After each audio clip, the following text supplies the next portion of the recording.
Один оператор на 3 стрелочных поста. Не выходя из кабинета, работник железнодорожного цеха задает маршруты двигающимся составам.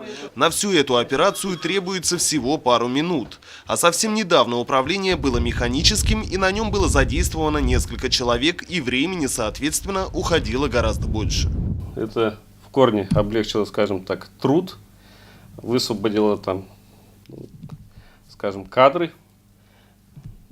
Высвободившиеся кадры, они были, как им предоставить другие места, вакансии.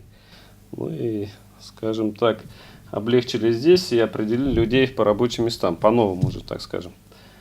То, что вот сейчас вы видите, это схема станции заводская. Именно от работы дежурного зависит слаженное передвижение составов. Ежедневно он сдает маршрут на несколько станций.